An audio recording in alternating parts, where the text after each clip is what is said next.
வணக்கம். இன்றைய verbal ability செஷனில் நம்ம பார்க்க போகிறது எரர் ஸ்பாட்டிங். இந்த எரர் ஸ்பாட்டிங் கொஷின் எப்போவுமே கொஞ்சம் பிரச்சனைக்குரிய கொஷினாக இருக்கும். எல்லா கொஷின்ஸையும் விட இதுக்கு கொஞ்சம் அதிக கவனம் செலுத்த வேண்டியது இருக்கும். இந்த எரர் ஸ்பாட்டிங் பார்த்த உடனே எரர் கண்டுபிடிக்க முடியுமா, இல்லை எரர் இல்லைங்கிறத எப்படி கண்டுபிடிக்கிறது அப்படிங்கிறதுக்கு சில டிப்ஸ் அண்ட் ட்ரிக்ஸ் இங்கே நம்ம சொல்ல போகிறோம். ஒவ்வொரு சப்ஜெக்ட், அதாவது இங்கே எப்படின்னா ஒரு கிராமர் ஏரியாவில் ஒரு விஷயத்தை பற்றி படிக்கிறப்போ அதோட ரூல்ஸ் ரெகுலேஷன்ஸ் எல்லாமே நம்ம படிச்சுட்டு வந்திருப்போம். அதை கன்சாலிடேட் பண்ணி அது எல்லாத்தையும் சேர்த்து தான் இந்த எரர் ஸ்பாட்டிங்னு தனியாக வச்சுருக்கிறாங்க. நீங்கள் ஒவ்வொரு கிராமர் ஏரியாவையும் ஸ்பெசிஃபிக்காக சில ரூல்ஸ் எல்லாமே சொல்கிறப்போ எக்ஸப்ஷன்ஸ் சில விஷயங்களில் சொல்லியிருப்பாங்க. அதெல்லாம் கொஞ்சம் தெளிவாக பார்த்துக்கிட்டா இந்த எரர் ஸ்பாட்டிங் கொஞ்சம் ஈஸியானதாகவே இருக்கும். இந்த வீடியோவில் இந்த டாபிக்ஸ் மட்டும்தான் நம்ம டிஸ்கஸ் பண்ண போகிறோம். ஏன் இதில் சில டாபிக்ஸ் வரல அப்படிங்கிற விஷயத்த நான் அப்புறம் சொல்கிறேன். முதல்ல இதில் என்னென்ன டாபிக்ஸ் நம்ம டிஸ்கஸ் பண்ண போகிறோம் அப்படிங்கிறத பார்த்துடலாம். சப்ஜெக்ட் வேர்ப் அக்ரிமெண்ட், அதை சப்ஜெக்ட் வேர்ப் கான்கர்டுன்னு கூட சொல்லுவாங்க. Adjectives, pronouns, non finite verbs, conjunctions or connectors. So இந்த ஏரியாஸில் உள்ள எரர்ஸ் எல்லாம் பார்க்க போகிறோம். இதில் ஒவ்வொன்றையும் பார்த்தாலே நமக்கு ஒரு டைட்டிலுக்கு ஒரு மணி நேர வீடியோ போடுற மாதிரி இருக்கும். ஸோ அந்தளவுக்கு அதில் நிறைய விஷயங்கள் இருக்குது. அதில் எது ரொம்ப அவசியமாக இருக்குதோ, எது ரொம்ப அடிக்கடி கேட்கப்படுதோ அந்த மாதிரி கூட எடுத்துக்கலாம். அந்த மாதிரியான சில விஷயங்கள் மட்டும்தான் இந்த ஏரியாஸில் சொல்லப்பட்டிருக்கிறது. அதனால இதில் சொல்லப்படாததெல்லாம் வராது அப்படிங்கிறது கிடையாது. இதில் இருக்கிறதையும் பார்த்துக்கங்க. அதை தாண்டி அதில் என்னென்ன ஸ்பெசிஃபிக்காக நீங்கள் பார்க்கணும், அதில் அதற்கு அடுத்து மேற்கொண்டு என்னென்ன இருக்கிறது அப்படிங்கிறதையும் நீங்கள் அதில் பார்த்து தெரிஞ்சுக்கணும். சரி, இந்த ஏரியாவில் நம்ம ப்ரிப்போசிஷன்ஸ், ஆர்டிகிள்ஸ், அட்வர்ப்ஸ் இது எதையுமே நம்ம இன்க்ளூட் பண்ணலை. ஏன் அப்படின்னா இந்த அட்வர்ப்ஸ் பற்றி 2 வீடியோஸ் இருக்கும், ப்ரிப்போசிஷன் பற்றி ஒரு வீடியோ இருக்கும், ஆர்டிகிள்ஸ் பற்றின வீடியோ ஒன்று இருக்கும். இந்த வீடியோஸ் எல்லாத்துலேயுமே நம்ம அதோடைய யூசேஜ் என்ன, அதோடைய ரூல்ஸ் என்ன, அதில் உள்ள எக்ஸப்ஷன்ஸ் என்ன அப்படிங்கிறத தெளிவாக நம்ம கிளாரிஃபை பண்ணியிருக்கிறோம். ஸோ அதை திரும்ப இங்கே சொல்லணுமா அப்படிங்கிறது தேவையில்லை. Because error spotting is nothing but the consolidation of rules. அங்கே என்னென்ன எல்லா கிராமர் ஏரியாலையும் என்னென்ன ரூல்ஸ் படிச்சிருக்கிறோமோ அதெல்லாம் தான் இங்கே நம்ம பார்க்க போகிறோம். சரி, அதில் உள்ளதெல்லாம் நீங்கள் அந்தந்த வீடியோ ஸ்பெசிஃபிக்கலாக பார்த்துருப்பீங்க. இதில் சில ரூல்ஸ் மட்டும்தான். ஃபார் எக்ஸாம்பிள் சப்ஜெக்ட் வேர்ப் அக்ரிமெண்ட்டில் ஒரு 20-22 ரூல்ஸ் இருக்குது அப்படின்னா அதில் நம்ம ஒரு 5-4 தான் நம்ம இங்கே பார்ப்போம். அதை தவிர்த்து மிச்சம் இருக்கிறதெல்லாம் என்ன பண்ணுறது, அதெல்லாம் தேவையா, எக்ஸாமுக்கு வராதா அப்படின்னா கிடையாது, கண்டிப்பாக வரும். அதையும் நீங்கள் பார்க்கணும். ஸோ அது மாதிரி இதில் உள்ள எல்லாத்தையும் நம்ம பார்க்கலாம். Concepts of subject verb agreement. So subject verb அக்ரிமெண்ட்டில் என்னென்ன மாதிரியான கான்செப்ட்ஸ் இருக்குது? Agreement between subject and verb in terms of number and a person in a sentence is known as subject verb agreement. So ஒரு சென்டென்ஸ்ல உள்ள numbers, அதோடைய subject, அதாவது subject plus அதில் உள்ள வேர்ப், அது ரெண்டுக்கும் உள்ள தொடர்பு.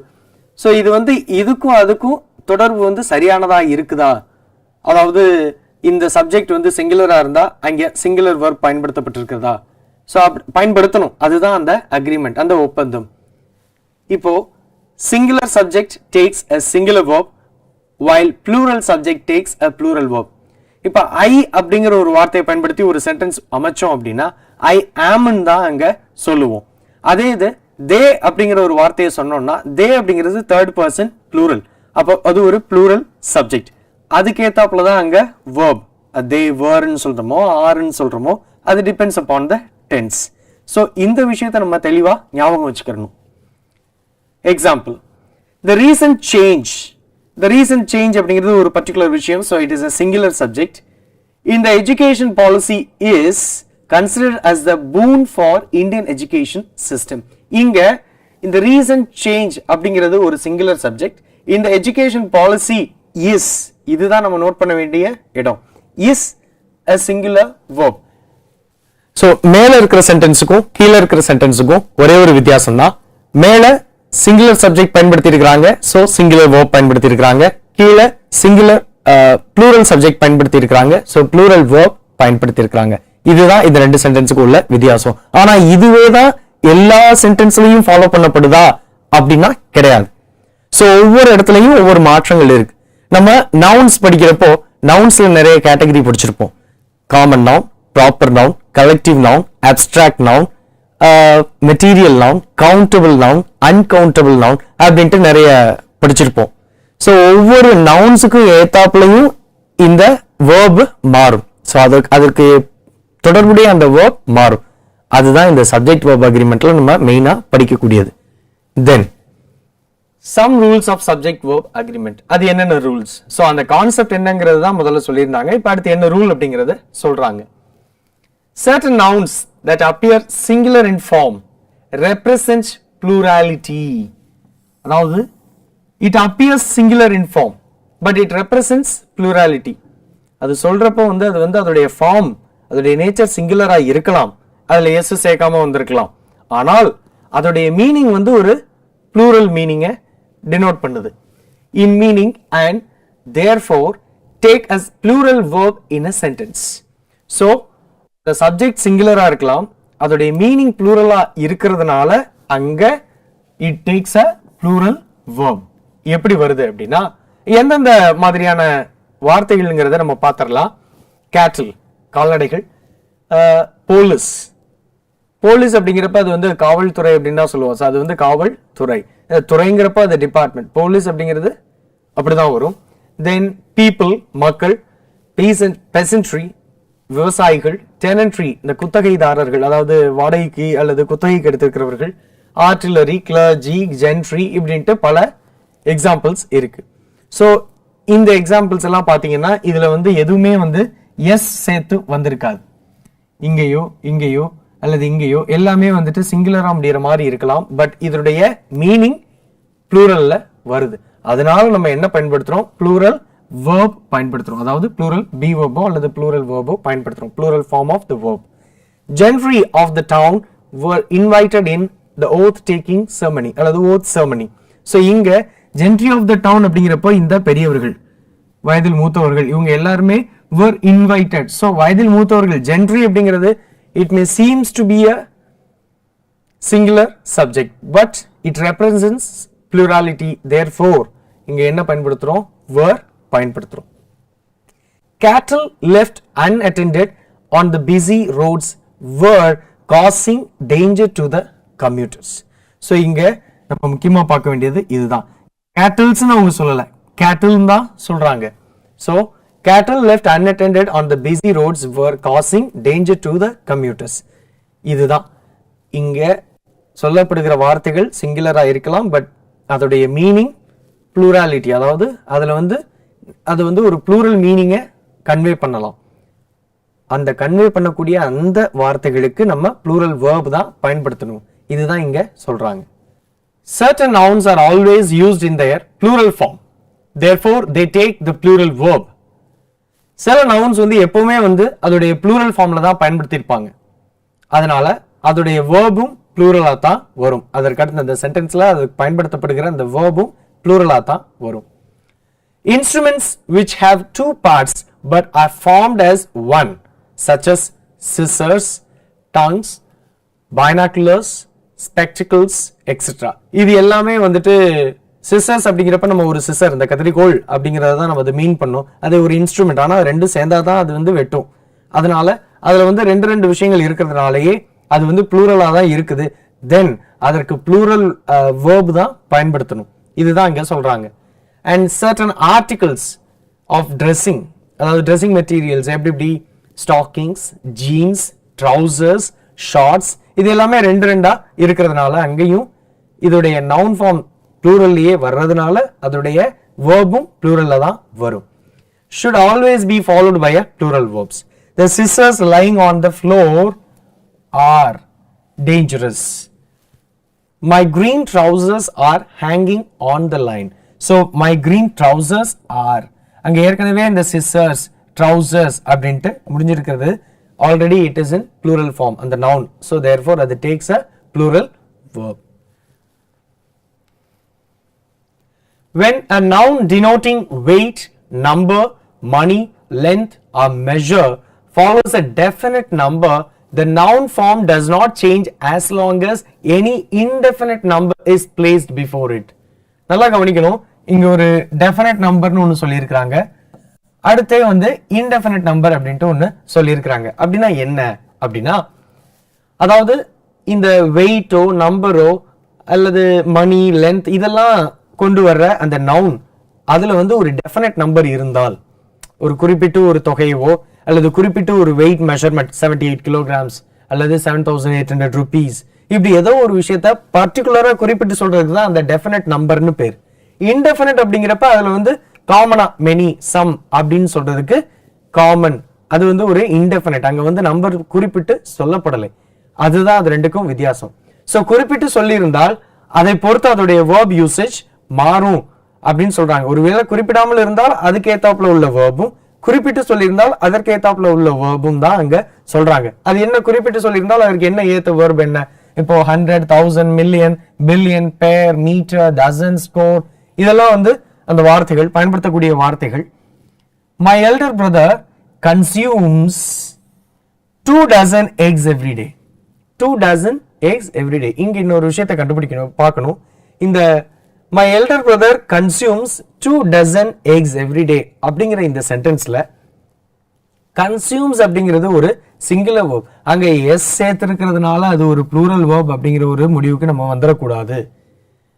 எப்படி verbs பொறுத்தளவுல சிங்குலர் அப்படிங்கிறது s சேர்த்து வர்றது, plural அப்படிங்கிறது s இல்லாம வருது. இது ஒரு சின்ன டிப்பா வச்சுக்கோங்க. my elder brother அப்படிங்கறத heன்னு வச்சுக்கிட்டா he consumes 2 dozen eggs every day. so 2 dozen eggs அவர் வந்து சாப்பிடுறாரு அப்படிங்கறதா இங்க அர்த்தம். இந்த கன்சியூம்ஸ்ங்கிற வார்த்தை ஏன் கன்சியூம்ஸ்னு இருக்கு? பிகாஸ் நம்ம சிம்பிள் பிரசன்ட் டென்ஸ்ல வேர்புக்கு பக்கத்துல எஸ் சேர்க்கணும்னு சொல்லியிருக்கோம். அது தேர்ட் பர்சன் சிங்குலரா இருந்தால், he she it வரும் பட்சத்தில் அங்க வேர்புக்கு பக்கத்துல எஸ் சேர்க்கணும். he she it இது மூணுக்கும், அதாவது தேர்ட் பர்சன் சிங்குலரான இந்த மூணுக்கும் வேர்புக்கு பக்கத்துல எஸ் சேர்க்கணும். அதனால இங்க எஸ் சேர்த்திருக்காங்க. சோ இது ஒரு சிங்குலர் verb. சோ இங்க வந்து சிங்குலர் சப்ஜெக்ட், தென் அங்க ஒரு டெஃபினட் நம்பர் கொடுத்திருக்கிறதுனால அங்க வேர்புக்கு பக்கத்துல எஸ் சேர்த்திருக்காங்க. சோ இது therefore சிங்குலர் சப்ஜெக்ட் யூஸ் பண்றதுனால சிங்குலர் verb போட்டுருக்காங்க. சரி, ஒருவேளை ப்ளூரல் சப்ஜெக்டா இருந்தால் many dozens of eggs have turned out rotten. So இங்க many dozens அப்படின்னு சொல்றதுனால it goes as an indefinite number. அப்ப இன்டெஃபினட் நம்பர் அங்க வந்து என்ன, எத்தனை டசன் சொல்லல, மெனி டசன் சொல்லி இருக்காங்க. அதனால இங்க ஒரு have அப்படிங்கிற ஒரு ப்ளூரல் verb பயன்படுத்திருக்காங்க. have turned out, turned out அப்படிங்கிறது ஒரு phrase. so have turned out rotten. இதுதான் இங்க உள்ள understanding.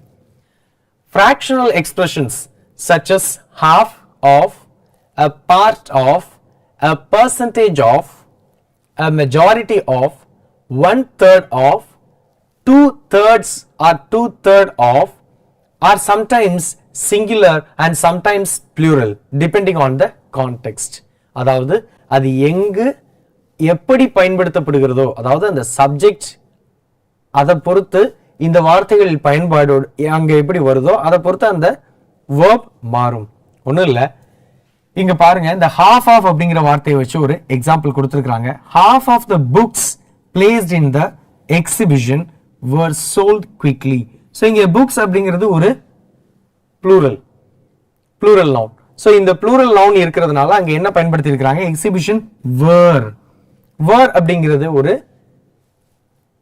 plural be verb. so இங்க pluralக்கு பயன்படுத்துகிற ஒரு be verb. அப்ப books were, இப்ப book அப்படின்னு போட்டிருந்தா அங்க is வந்திருக்கணும்.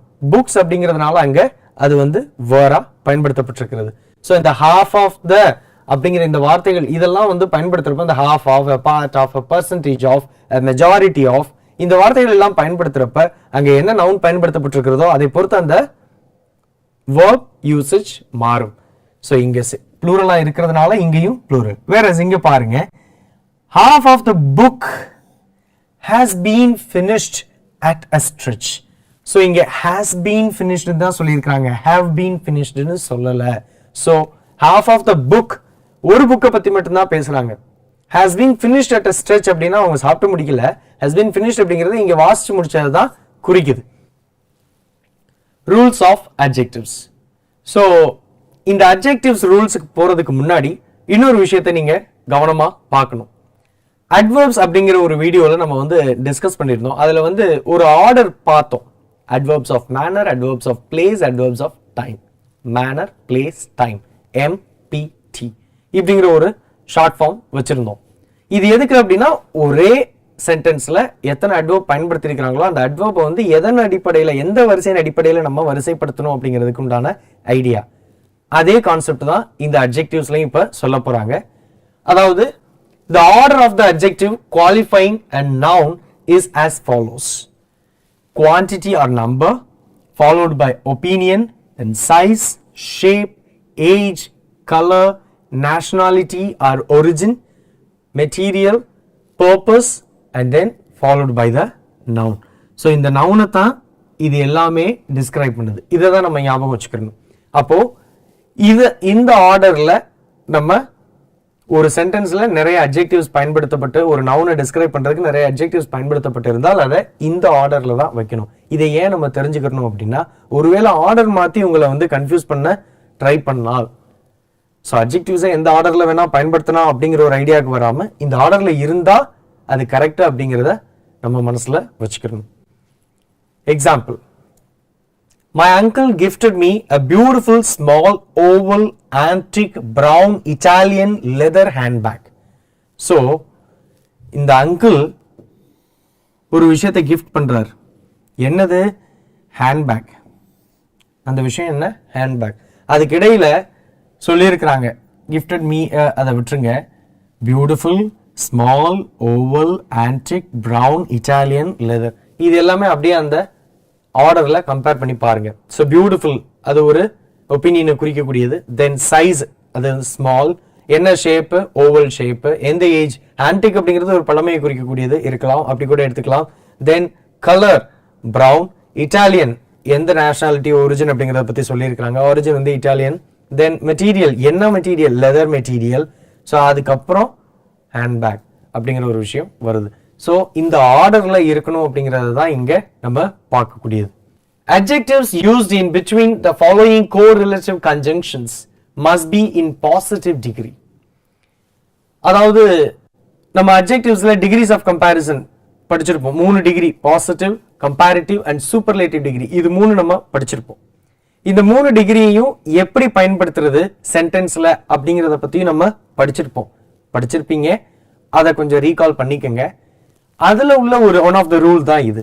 என்ன அப்படின்னா பாசிட்டிவ் டிகிரியில எங்கெங்க வரணும், அப்ப இந்த கோரிலேட்டிவ் கன்ஜங்ஷன்ஸ், அதாவது as, so as, to, then so, that, இந்த கன்ஜங்ஷன்ஸ்க்கு இடையில வரக்கூடிய அந்த அட்ஜெக்டிவ்ஸ் எப்பவுமே பாசிட்டிவ் டிகிரியில தான் வரணும் அப்படிங்கறத தான் இது சொல்லுது.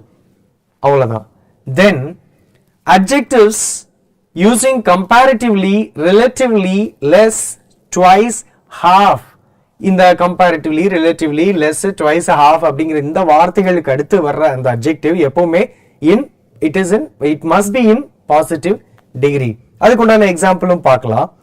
The Atlantic Ocean contains a relatively small. So relatively அப்படிங்கிற வார்த்தைக்கு அடுத்து வர்றது எப்பவுமே ஒரு பாசிட்டிவ் டிகிரி adjective-ஆ தான் இருக்கணும். Small number of islands. Pronouns. Rules of pronouns. என்னென்ன ரூல்ஸ் இருக்கு அப்படிங்கறத பார்க்கலாம்.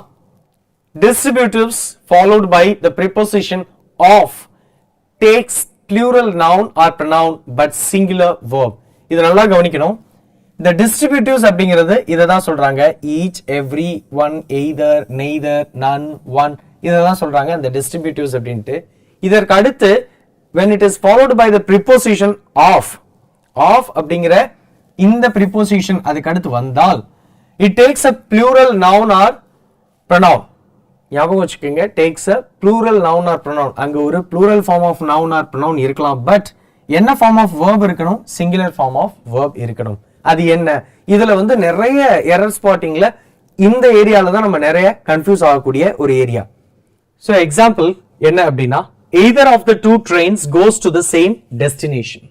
So இதுல வந்து என்ன அர்த்தம் அப்படிங்கறத முதல்ல சொல்லிடுறேன். either of the two trains, இரண்டில் ஒரு ட்ரெயின் வந்து ஒரே வழியில தான் அங்க போகுது அப்படிங்கறத இங்க சொல்லியிருக்காங்க. இங்க either of அப்படிங்கிற இந்த டிஸ்ட்ரிபியூட்டிவ் பயன்படுத்தி இருக்காங்க. ஆஃப் அப்படிங்கிற ப்ரிப்போசிஷன் வந்திருக்குது, followed by a plural noun 2 trains அப்படிங்கிறது வந்திருக்குது. பட் இதுக்கு என்ன வரணுமா? Singular verb.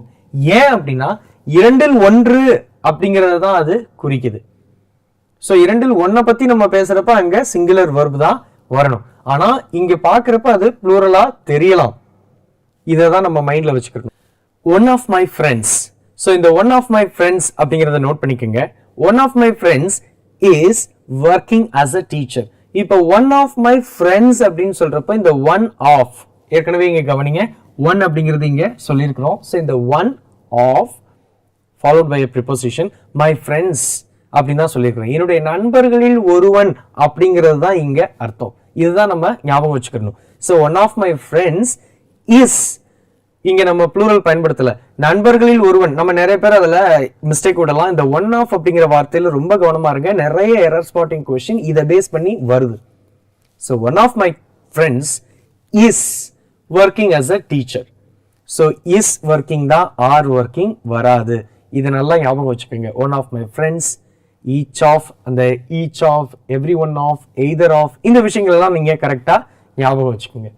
Then agreement between a subject and its pronoun form. Then agreement between a subject and its pronoun form in terms of number, person and gender is known as subject pronoun agreement. Agreement between a subject and its pronoun form in terms of number, person and gender is known as subject pronoun agreement. அதாவது சப்ஜெக்ட்டுக்கும் அங்க உள்ள ப்ரொனவுனுக்கும் உள்ள ஒரு agreement. இதுதான் அவங்க பேசுறாங்க, subject pronoun agreement அப்படின்ட்டு. In terms of number or person or gender, நம்பரா இருக்கலாம், பர்சனா இருக்கலாம், ஜெண்டர் வைஸ் இருக்கலாம், அந்த மாதிரி இருக்கலாம். என்ன சொல்ல வர்றாங்க அப்படின்னா, all the staffs of the company were instructed to link their PAN to their Aadhaar. So in the all the staffs of the company, all the staffs of the company அப்படிங்கிறப்ப அது ஒரு plural சப்ஜெக்டா வந்துருது. So அதுதான் plural சப்ஜெக்டா வர்றதுனால were instructed, இந்த வேர்ங்கிறது ஒரு plural வேர்புக்கு வந்துருது. to link their, so all the staffs their, இந்த சப்ஜெக்டுக்கு ஏத்த ப்ரொனவுன் their, இதுதான் இங்க சொல்லப்பட்டிருக்கிறது. all the staffs அப்படிங்கிறவங்க எல்லாரையும் சேர்த்தது. ஸோ அது வந்து ஒரு third person plural. all the staffs of the company were instructed to link their Aadhaar அல்லது PAN to their Aadhaar. இதுதான் இங்க subject pronoun agreement அப்படின்ட்டு சொல்றாங்க. Non-finite verbs. Non-finite verb is the verb which is not controlled by the subject. இது நல்லா note பண்ணுங்க. Non-finite verb is not controlled by the subject in terms of number and person. It is categorized as infinitive 2 plus V1, gerund verb 1 plus ing, present participle again இதுவும் verb 1 plus ing and perfect participle having plus V3. இந்த கடைசி ரெண்டு டேர்மும் சிலருக்கு புதுசா இருக்கலாம். அதாவது present participle and perfect participle. So இந்த gerund அப்படிங்கிறது நம்ம இதுவரையும் படிச்சிருப்போம். ing form of the verb, infinitive, gerund அப்படிங்கிற ரெண்டு மட்டுமே நமக்கு இதுவரையும் வந்திருக்கும். சரி, gerundக்கும் அதுவும் ing form of the verb, present participle ஒரு ing form of the verb, then perfect participle அப்படிங்கிறது having plus V3, இதோடைய ஃபார்ம் மாறுது. இது ரெண்டுமே ing form of the verb தானே.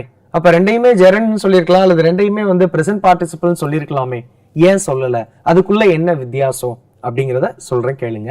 அதாவது gerund அப்படிங்கிறது ஒரு verbal noun. ஒரு verbal noun இப்படிதான் ஞாபகம் வச்சுக்கணும். gerund அப்படிங்கிறது verbal noun. Then present participle அப்படிங்கிறது ஒரு verbal adjective. So அந்த verbal noun அப்படிங்கிறது noun உடைய வேலையை சொல்லக்கூடியது. இங்க verbal adjectiveங்கிறது அந்த இடத்துல உள்ள சப்ஜெக்ட் உடைய செயலை சொல்லக்கூடியது. சப்ஜெக்ட் என்னவோ அது சப்ஜெக்ட் பத்தி டிஸ்கிரைப் பண்றப்போ, அதை ஒரு நவுனை பத்தி டிஸ்கிரைப் பண்ணாதான் அது adjective நம்ம படிச்சிருப்போம். So இதுதான் difference. gerund is a verbal noun, present participle is a verbal adjective. இது ரெண்டும் தான். இந்த மாற்றங்களுக்கு ஒரு எக்ஸாம்பிளும் சொல்லியிருக்கிறோம். அது என்னங்கிறத பார்க்கலாம். ஸோ இந்த having plus V3 அப்படிங்கிறதையும் நான் முடிச்சிடறேன். அதை முடிச்சுட்டு அடுத்த எக்ஸாம்பிள் பார்க்கலாம். having plus V3 அப்படிங்கிறது perfect participle form அப்படின்னு சொல்லுவாங்க. participle அப்படின்னாலே the third form of the verb. present, past, past participle அப்படின்ட்டு நம்ம சொல்லி படிச்சிருப்போம். The past participle, third form of the verb. But in the perfect participle, present participle, இது எல்லாமே கொஞ்சம் புதுசா இருக்கலாம். அதையும் கத்துக்குங்க. இந்த perfect participle அப்படிங்கிறதுக்கு ஒரு எக்ஸாம்பிள் சொல்றேன்.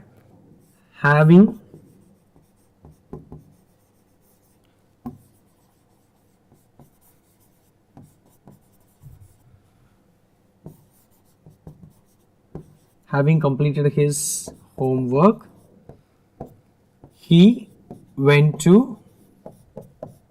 bed. So having plus the V3 form, completed அப்படிங்கிற இந்த V3 form, இதுதான் இங்க சொல்லப்பட்டிருக்கிறது. Having completed. சரி, இந்த present participle and gerund infinitive-க்கு ஒரு எக்ஸாம்பிள் பார்க்கலாம். They refused to leave. இந்த 2 plus V1 அப்படிங்கிறது தான் இங்க இந்த present infinitive. ஸோ இதில் சொல்லப்பட்டபடி இந்த நான் ஃபைனைட் வேர்ப் எல்லாமே வந்து சப்ஜெக்ட்னால கண்ட்ரோல் பண்ணப்படுறது கிடையாது. ஃபர்ஸ்ட் திங் அதை புரிஞ்சுக்கிறணும். சப்ஜெக்டுக்காக அதை அதோடைய இதை மாற்றிக்கிறாது, அதோடைய தன்மையை மாற்றிக்கிறாது. இங்கே தே ரெஃப்யூஸ்டு டு லீவ். எப்பவுமே இன்னொரு முக்கியமான விஷயத்தை ஞாபகம் வச்சுக்கோங்க. 2 plus V1 அப்படிங்கிறது இன்ஃபினிட்டிவ் ஃபார்ம். இது நமக்கு தெரியும். இது ஒரு இன்ஃபினிட்டிவ் வேர்ப் அப்படின்ட்டு சொல்லியிருக்கோம். So 2 plus V1. இந்த 2க்கு அப்புறம் எப்பவுமே தேர்ட் ஃபார்ம் ஆஃப் த வேர்போ செகண்ட் ஃபார்ம் ஆஃப் த வேர்போ பயன்படுத்த மாட்டாங்க. 2க்கு அப்புறம் எப்பவுமே first form of the verb மட்டும்தான் பயன்படுத்துவாங்க. இதை நல்லா மனசுல வச்சுக்கணும். சரி, இப்போ 2 plus V1. They refused to leave. இது infinitive form. She avoids eating too much. இப்போ இந்த gerund அப்படிங்கறத நான் verbal noun அப்படின்ட்டு சொன்னேன். She avoids eating too much. She avoids அப்படிங்கிறது இங்க verb, eating அப்படிங்கிறது ஒரு gerund. இது verb, இது gerund. So she avoids அப்படிங்கிறது தவிர்க்கிறது. எதை தவிர்க்கிறாங்க? நிறைய சாப்பிடுறத தவிர்க்கிறாங்க. இந்த நிறைய சாப்பிடுறதுங்கிறது இங்க ஒரு noun அப்படிதான் வருது. சரிங்களா? So she avoids eating too much. அதுதான் இங்க சொல்லப்பட்டிருக்கிறது. அது ஒரு gerund. சரி, அடுத்த sentence. She is busy playing chess. She is busy playing chess. சரி, அவங்க வந்து எதுல வந்து ரொம்ப பிஸியா இருக்கிறாங்க? செஸ் விளையாடுவதில் ரொம்ப பிஸியா இருக்கிறாங்க. செஸ் விளையாடுவது, அதாவது she is busy. பிஸிங்கிறது ஒரு adjective. Again, she is busy. எதுல பிஸியா இருக்கிறாங்க? செஸ் விளையாடுறதுல. ஸோ இங்க அது வந்து ஒரு பார்ட்டிசிபிள், present participle, ஒரு adjective-ஐ describe பண்ணக்கூடிய ஒரு வார்த்தை. So therefore gerund is a verbal noun, present participle is a verbal adjective. இப்படியே ஞாபகம் வச்சுக்கோங்க. bare infinitive. bare infinitive அப்படிங்கிறதும் நம்ம இதுக்கு முன்னாடி கேள்விப்படாமல் கூட இருந்திருக்கலாம், சில பேர் கேள்விப்பட்டிருக்கலாம். bare infinitive அப்படிங்கிறது என்ன அப்படின்னா ஒன்றும் இல்லை, இன்ஃபினிட்டிவ்ங்கிறது 2 plus the V1 form of the verb, அதாவது ரூட் ஃபார்ம் அப்படிங்கிறத சொல்லுவாங்க. இங்க bare infinitivங்கிறது வெறும் root form of the verb, அவ்வளவுதான். bare அப்படிங்கிறது எதுவுமே இல்லை, வெறுமனே அப்படிங்கிறது தான். ஸோ வெறும் root form of the verb. bare infinitive is used after the given phrases. had better, அதாவது எப்பவுமே இந்த bare infinitive அப்படிங்கிறது எங்க பயன்படுத்துவாங்க அப்படின்னா இந்த phrases-க்கு அடுத்தாப்புல தான் பயன்படுத்துவாங்க. அது என்னென்ன பாருங்க. had better, had sooner, had rather, would sooner, sooner than, rather. So இந்த வார்த்தைகளுக்கு அடுத்து மட்டுமே bare infinitive பயன்படுத்துவாங்க. bare infinitive-னா root form of the verb, ஒரே V1 form மட்டும்தான் அங்க பயன்படுத்துவாங்க. ing form ஏதோ பயன்படுத்த மாட்டாங்க. ஸோ இங்க பாருங்க, it's getting dark, we had better to take a taxi. இப்படி ஒரு எரர் உங்களுக்கு வரலாம். அப்ப இங்க ஒரு bare infinitive தான் வரணும். had better இந்த டேர்ம்ஸ் ஞாபகம் வச்சுக்கோங்க. இதுக்கு அடுத்தாப்புல வந்து நம்ம பயன்படுத்தக்கூடியது வெறும் bare in form of the verb. 2 plus V1 வராது, infinitive வராது, bare infinitive மட்டும் தான் இங்க வரும். So it's getting dark, we had better take a taxi. இதுதான் correct form.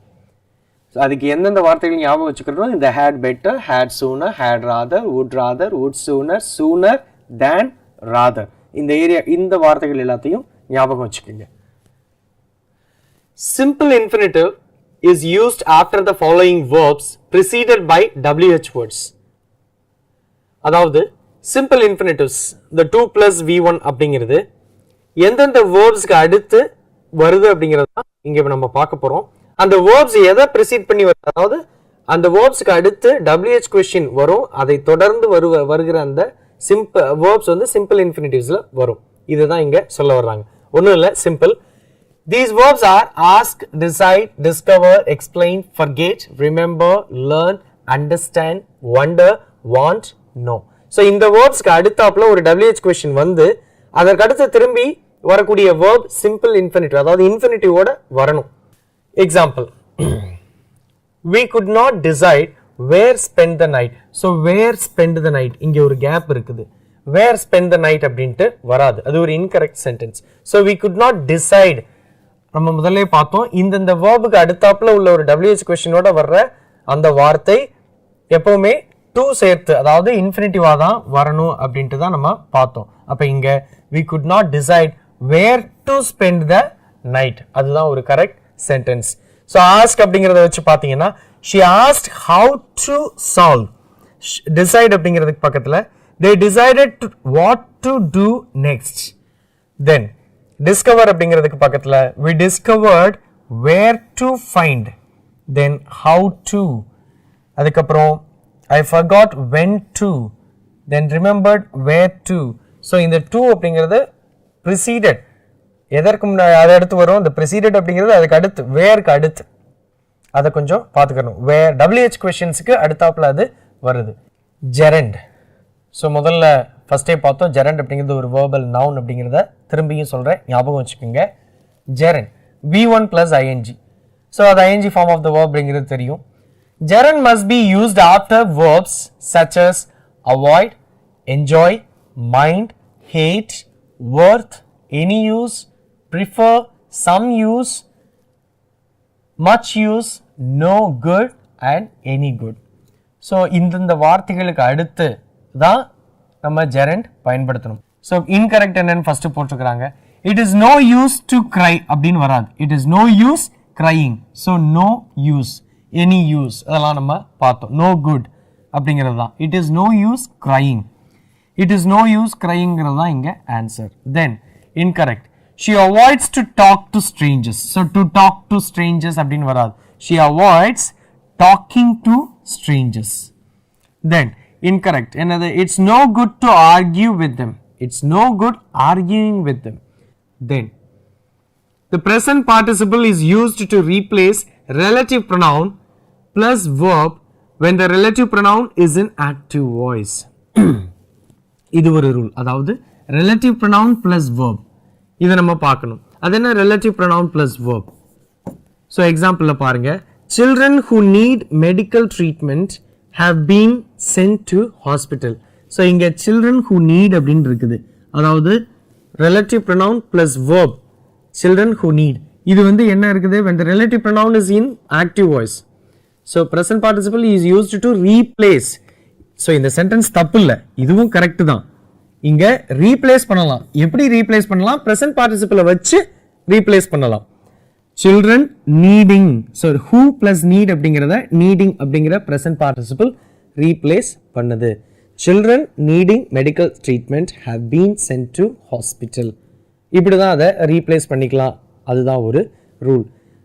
conjunctions are connectors. conjunctions அப்படிங்கிறது ரெண்டு சென்டென்ஸை இணைக்கக்கூடியது அப்படிங்கிறத நம்ம சொல்லலாம். ரெண்டு சென்டென்ஸை இணைக்கிறதுக்கு ஒரு வார்த்தையை பயன்படுத்துவோம், அதுதான் அந்த conjunctions. இதுதான் ஒரு பேசிக் அண்டர்ஸ்டாண்டிங். அதை தாண்டி என்ன சொல்றாங்க அப்படின்னா, connectors are the words which are used to link large groups of words, phrases and sentences. So large groups of words, ரெண்டு பெரிய வார்த்தைகள், ரெண்டு பெரிய சென்டென்சஸை இணைக்கிறதுக்கு நம்ம conjunction பயன்படுத்துறோம். connector express cause and effect, அதாவது ஒரு காஸ், ஒரு விஷயம் நடந்திருந்தா அதோடைய விளைவு என்னவா இருக்கும். So cause and effect, because, since, for, so இப்படிங்கிறத வந்து கனெக்ட் பண்ணி இந்த விஷயம் நடந்துருச்சு, இதனால இந்த விஷயம் நடந்திருக்குது அப்படிங்கிறத பற்றி நம்ம பேசுகிறப்போ, கனெக்ட் பண்ணி பேசுகிறப்போ அந்த காஸ் அண்ட் எஃபெக்ட்டுக்கு அந்த கன்ஜங்ஷன்ஸ் பயன்படுத்துவோம். அதுதான் அந்த because, since, for and so. Addition, ஒரு சென்டென்ஸில் கூடுதலாக ஒரு விஷயத்தை பற்றி பேசுகிறப்போ அங்கே எந்தெந்த வார்த்தைகள் and also besides moreover இது. then contrast முன்னுக்கு பின் முரணா இருக்கிற சில விஷயங்களை பத்தி நம்ம பேசுறப்ப இந்த வார்த்தைகள் நம்ம பயன்படுத்தலாம் though, although, yet, however, etc. then purpose ஒரு காரணத்தை சொல்றப்போ அப்ப so that இதனால் ஒரு காரணத்தை கடைசியில வந்து சொல்றதுக்கு that அப்படிங்கிறது. then condition so ஒரு விஷயம் இப்படி நடந்திருந்தா இப்படி நடந்திருக்கும் அந்த கண்டிஷன் ரிசல்ட் அதை பத்தி பேஸ் பண்ணி சொல்றப்ப இந்த வார்த்தைகள் if, unless, provided இந்த வார்த்தைகள் எல்லாம் பயன்படுத்தலாம். ஸோ இதெல்லாம் வந்து கன்ஜங்ஷன்ஸ். இது நமக்கு ஏற்கனவே தெரிஞ்சதுதான், ஒன்றும் புதுசா இல்லை. My uncle speaks 3 languages besides German. இங்க இந்த எக்ஸாம்பிள் கொடுத்ததுக்கு ஒரு முக்கியமான ஒரு காரணம் இருக்கு. என்ன அப்படின்னா my uncle speaks 3 languages besides German. பிசைங்கிற ஒரு ப்ரிப்போசிஷன் ஒன்று இருக்குது. beside, besides இல்ல beside. ஸோ இந்த besides அப்படிங்கிறது இங்க கன்ஜங்ஷனா நம்ம பயன்படுத்தி இருக்கிறோம். இந்த besides அப்படிங்கிறதுக்கு இங்க என்ன அர்த்தம்? அடிஷன். இன் அடிஷன், அதாவது அவருக்கு ஏற்கனவே 3 லாங்குவேஜ் தெரியும். ஜெர்மன் இல்லாத தனித்து ஒரு 3 லாங்குவேஜ் தெரியும். அவருக்கு ஜெர்மனும் தெரியும், அதை தாண்டி ஒரு 3 லாங்குவேஜ் தெரியும் அப்படிங்கிறத சேர்த்து சொல்றாங்க. So my uncle speaks 3 languages besides German. In addition to German, he also knows 3 other languages அப்படிங்கிறது தான் இங்க அர்த்தம். ஸோ இந்த besides, beside அப்படிங்கிறது ஒரு ப்ரிப்போசிஷன். அதை எப்படி பயன்படுத்தணும் அப்படிங்கிறத அதோடைய மீனிங் எல்லாத்தையும் நீங்க செக் பண்ணுங்க. அதையும் பார்த்து வச்சுக்கோங்க. இந்த ரெண்டும் உங்களுக்கு குழப்பம். besides, beside. then rules of conjunctions. when 2 subjects are joined by, as well, besides, along with, together with, in addition to, except, including with, the verb agrees with the first subject in number. So ரெண்டு சப்ஜெக்ட்டை join பண்ணி ஒரு conjunctions வச்சிருந்தாங்கன்னா, அதாவது இந்த conjunctions இதுல கொடுக்கப்படுற இந்த இதுல so இதுல கொடுக்கப்பட்டிருக்கிற இந்த கன்ஜங்ஷன்ஸ் வச்சு ரெண்டு சப்ஜெக்ட்ஸை ஜாயின் பண்ணியிருக்கிறப்போ அந்த சப்ஜெக்ட்ல முதல்ல எந்த சப்ஜெக்ட்டுக்கு வருதோ அந்த முதல் சப்ஜெக்ட்டுக்கு தான் அந்த வேர்ப் அக்ரி பண்ணும். அதாவது இந்த முதல் சப்ஜெக்ட் சிங்குலரா இருந்தா அங்க வரக்கூடிய வேர்ப் சிங்குலரா இருக்கும். முதல் சப்ஜெக்ட் ப்ளூரலா இருந்தா வரக்கூடிய வேர்ப் ப்ளூரலா இருக்கும். அதுதான் இங்க சொல்லியிருக்காங்க. ரெட்ஃபோர்ட் அப்படிங்கிறது ஒரு சப்ஜெக்ட். இன் அடிஷன் டு அப்படிங்கிறது ஒரு conjunction. To his movie works அப்படிங்கிறது another சப்ஜெக்ட். இது ரெண்டும் சேர்ந்து இருக்கிறாங்க. ஸோ இங்க ரெட்ஃபோர்ட் அப்படிங்கிறது ஒருத்தர் பத்தி சொல்லுது. ஹிஸ் மூவி ஒர்க்ஸ், அவர் நிறைய விஷயங்கள் பண்ணியிருக்கிறார். ஹிஸ் மூவி ஒர்க்ஸ் அது வந்து ஒரு ப்ளூரல் ஃபார்ம். அப்போ இங்க சிங்குலர் ஃபார்ம் இருக்கு. ஃபர்ஸ்ட் சப்ஜெக்டோட தான் அக்ரி பண்ணணும் நம்ம ரூல் படிச்சோம். ஸோ ரெட்ஃபோர்டுக்கு அங்க இஸ் கொடுத்துருக்காங்க. Redford in addition to his movie works is known as a champion of environmental causes. இதுதான் இங்க சொல்லப்பட்டிருக்கிறது. Connectors such as till, unless, lest or until. இந்த 4 வார்த்தைகள், இது ரெண்டும் இந்த கனெக்ஷன், இந்த conjunctions or connectors அப்படின்னு சொல்லக்கூடிய இந்த 4 வார்த்தைகள் should never be accompanied by not. இது இந்த நாட்டோட சேர்த்து வரக்கூடாது. It should never be accompanied. அததான் சொல்றாங்க. In the clause introduced by them. So இந்த conjunctions, இந்த connectors எல்லாம் இருக்கிற அந்த சென்டென்ஸ்ல திரும்பி வந்து not அப்படிங்கிற ஒரு வார்த்தை வரக்கூடாதுன்னு சொல்றாங்க அந்த கிளாஸ் ஏரியால. என்ன அப்படிங்கிறத பார்க்கலாம். We won't get a table at the restaurant unless we don't get there early. So இங்க we won't get a table அப்படிங்கிறதே already it is in a negative sense. So we won't get a table, நமக்கு ஒரு table கிடைக்காது unless, அந்த ரெஸ்டாரண்ட்ல நமக்கு ஒரு table கிடைக்காது. ஏன் அப்படின்னா we don't get there early அப்படின்னு சொல்றாங்க. அப்ப we don't get there early அப்படின்னா நம்ம சீக்கிரம் போகலைனா we don't get there early. நம்ம unless we get there early அப்படிங்கறது நம்ம சீக்கிரம் போகலைனா அப்படிங்கறது தான் அங்க அர்த்தம். அகைன் அங்க வந்து don't அப்படிங்கிற வார்த்தை வர வேண்டியது இல்ல. அது வந்து never be accompanied. the do not, don't அப்படிங்கிறது do not அப்படிங்கிறது தான் இங்க குறிக்குது. So we won't get a table at the restaurant unless we don't get there early. இங்க இது வந்து தப்பான sentence. Because don't, do not அப்படிங்கிற வார்த்தை இங்க சேர்த்திருக்காங்க. ஃபர்ஸ்ட் சென்டென்ஸ்லயே அதுல வந்து not சேர்த்திருக்காங்க. we will not, அதான் won't அங்க வந்திருக்குது. we will not get a table. so will not அப்படிங்கிறது won't வந்திருக்கிறது. do not அப்படிங்கிறது don't வந்திருக்கிறது. ரெண்டு இடத்துல அந்த not வராது. ஃபர்ஸ்ட் சென்டென்ஸ்ல வந்துருச்சுன்னா அதுக்கு அடுத்து வர்ற அந்த கிளாஸ், அதை வச்சு இன்ட்ரோடியூஸ் பண்ண அந்த கிளாஸ், அதாவது எந்த சென்டென்சஸ் வச்சு இந்த till, unless, lest, until இந்த வார்த்தைகளை வச்சு அடுத்து வரக்கூடிய அந்த கிளாஸ் எப்பவுமே நாட் வச்சு வராது, அதை தான் இங்க சொல்றாங்க. we won't get a table at the restaurant unless அப்படிங்கிற வார்த்தை வந்ததுனால we get there early. So நம்ம சீக்கிரம் போகலைன்னா நமக்கு ஒரு டேபிள் அங்கே கிடைக்காது அப்படிங்கிறது தான் இங்கே அர்த்தம். அகெயின் அங்கே டோன்ட்டு வராது, இதுதான் இந்த ரூல். இப்போ பார்த்த எல்லாமே வந்துட்டு சில எரர் ஸ்பாட்டிங் டெக்னிக்ஸ், எங்கெங்க எப்படி எரர் வரலாம், அப்படி வந்தால் அந்த எரர்ஸை எப்படி வந்து ஃபைண்ட் அவுட் பண்ணுறது அப்படிங்கிறது தான். ஸோ இங்கே வந்து ரூல்ஸு, இந்தந்த ரூல்ஸ் எல்லாம் இருக்குது, இப்படி இருந்தால் இப்படி இருக்கும் அப்படிங்கிறத நம்ம சொல்லியிருக்கிறோம்.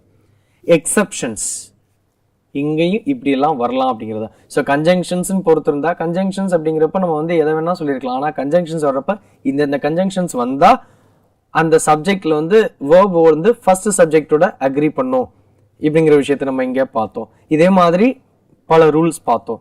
ஆனால் இது மட்டும்தான் இருக்கா அப்படின்னா கிடையாது. நம்ம டென்சஸ் படித்தாலும் சரி, வேர்ப்ஸ் படித்தாலும் சரி, இந்த வேர்ப்ஸில் இப்போ நான் சொல்லியிருந்த இந்த பேர் இன்ஃபினிட்டிவாக இருக்கட்டும், டூ ப்ளஸ் இன்ஃபினிட்டிவாக இருக்கட்டும், gerund, present participle, perfect participle, இந்த ஏரியாஸ் எல்லாமே கொஞ்சம் புது ஏரியாஸ் தான். இதெல்லாம் கொஞ்சம் பார்க்கணும். இதை தாண்டி ஆர்டிகல்ஸ், ப்ரிப்போசிஷன்ஸ், அட்வர்ப்ஸ், இந்த ஏரியாலையும் எரர் ஸ்பாட்டிங்லேருந்து கொஸ்டின்ஸ் நமக்கு வரலாம். இந்த வீடியோவில் இது எல்லாமே ரூல்ஸ் ஓரியன்ட் தான். இதற்கப்புறம் ஒரு வீடியோவில் நம்ம கொஸ்டின்ஸ் எப்படி டீல் பண்ணுறதுங்கிறதையும் பார்க்கலாம். அதற்கு முன்னாடி ஒருவேளை எக்ஸாம்ஸ் அப்ரோச் பண்ணுற மாதிரி இருந்தால் ஒரு சின்ன டெக்னிக் என்ன அப்படின்னா, ஒரு சென்டென்ஸை எடுத்தோன்னே சில இடங்களில் நான் சொன்னேன் டூக்கு அப்புறம் வந்து, அதாவது டூ ப்ளஸ் அது ஒரு இன்ஃபினிட்டிவ் வேர்பா யூஸ் பண்ணப்பட்டிருந்தால் டூக்கு பக்கத்தில் V1 ஃபார்ம் மட்டும்தான் வரும் அப்படின்னு சொல்லியிருந்தேன். ஸோ V1 ஃபார்ம் மட்டும் வரும் அப்படின்னா அங்கே V1 ஃபார்ம் இல்லைன்னா ஈஸியாக அதை எரரை நம்ம கண்டுபிடிச்சிடலாம். அதே மாதிரி ஒன் ஆஃப் மை ஃப்ரெண்ட்ஸ் அப்படின்னு சொல்றப்ப இங்கே சிங்குலர் வேர்ப் வரும்னு சொல்லியிருந்தேன். இந்த மாதிரியான சில வார்த்தைகள் ஈச் இந்த மாதிரி பயன்படுத்தக்கூடிய டிஸ்ட்ரிபியூட்டிவ்ஸாக இருக்கட்டும். ஸோ டைரக்டாக பார்த்தோன்னா உங்களுக்கு இதுதான் ஆன்சர், இதுதான் எரர் அப்படின்னு தெரிஞ்சுன்னா அதை அடிச்சுட்டு நீங்கள் போயிட்டே இருக்கலாம். தெரியலை அப்படின்னா ஒன்று ஒன்றா பார்க்கணும், அதை கொஞ்சம் ஃபாஸ்ட்டாக பார்க்கணும். ஏன்னா நமக்கு கொடுக்கப்பட்ட டைம் டியூரேஷன் ரொம்ப கம்மி. ஸோ ஒரு கொஸ்டினுக்கு 1 நிமிஷம் தான் அதிகபட்சம் இருக்கிற டைம். அந்த 1 நிமிஷத்துக்குள்ள அந்த ஒரு சென்டென்ஸை ஃப்ரேஸ் பை ஃப்ரேஸாக பிரித்து பார்க்கணும். ஸோ ஃபர்ஸ்ட் ஃப்ரேஸில் ஏதாவது எரர் இருக்கா, சப்ஜெக்டில், நவுனில், ப்ரொனவுன் யூசேஜில் ஏதாவது தப்பு இருக்கா, அட்ஜெக்டிவ் யூசேஜில் தப்பு இருக்கா, ஒருவேளை அட்ஜெக்டிவாக கொடுத்துருக்காங்களா, அதில் மாற்றி கொடுத்துருக்காங்களா, அப்போ எந்த ஆர்டரில் வரணும், அட்வர்பாக கொடுத்துருக்காங்களா, அதில் எந்த ஆர்டரில் வரணும், பார்ட்ஸ் ஆஃப் ஸ்பீச்சில் ஒன்று ஒன்றா நம்ம எடுத்து பார்க்கணும். ஸோ கன்ஜங்ஷன்ஸ் இருக்கா, ஸோ இந்த கன்ஜங்ஷன் பயன்படுத்தியிருக்காங்கன்னா ஃபர்ஸ்ட் சப்ஜெக்டோட வேர்ப் அக்ரி பண்ணுமா, செகண்ட் சப்ஜெக்டோட அக்ரி பண்ணுமா, இந்த மாதிரியான விஷயங்களை நீங்கள் தான் கொஞ்சம் நிதானமாக சிந்திச்சு எழுதணும். ஆனால் அந்த நிதானம் ரொம்ப நிதானமாக இருந்துடக்கூடாது, கொஞ்சம் சீக்கிரமாக அதை கண்டுபிடிக்கிறதுக்கு ஒரு வழியாக இருக்கணும். இதுதான் அதோடைய மெத்தட். ஸோ எரர் ஸ்பாட்டிங் அப்படிங்கிறத பொறுத்தளவில் நம்ம ஏற்கனவே படித்த அந்த கிராமர் ஏரியாஸ் தான். இந்த கிராமர் ஏரியாஸை கொஞ்சம் ஸ்பெசிஃபிக்காக என்னென்ன எக்ஸப்ஷன்ஸ் இருக்குது, என்னென்ன மாதிரியான ரூல்ஸ் இருக்குது அப்படிங்கிறத தெரிஞ்சுக்கிட்டு இங்கே நம்ம அப்ரோச் பண்ணணும். இப்படி பண்ணிட்டா எரர் ஸ்பாட்டிங் உங்களுக்கு கண்டிப்பாக ஒரு கிரேட் சக்ஸஸ் ஆகிருக்கும். அதில் ஈஸியாக நம்ம மார்க்கு ஸ்கோர் பண்ணலாம். எரர் ஸ்பாட்டிங் அப்படிங்கிற ஒரு விஷயத்தை பார்த்தோன்னு பயந்துடாதீங்க, அதையும் ஒரு ஸ்போர்ட்டிவாக எடுத்துகிட்டு ஈஸியாக அணுகுங்க. இந்த வேர்பல் எபிலிட்டி செஷனுக்காக இளமாறன். நன்றி, வணக்கம்.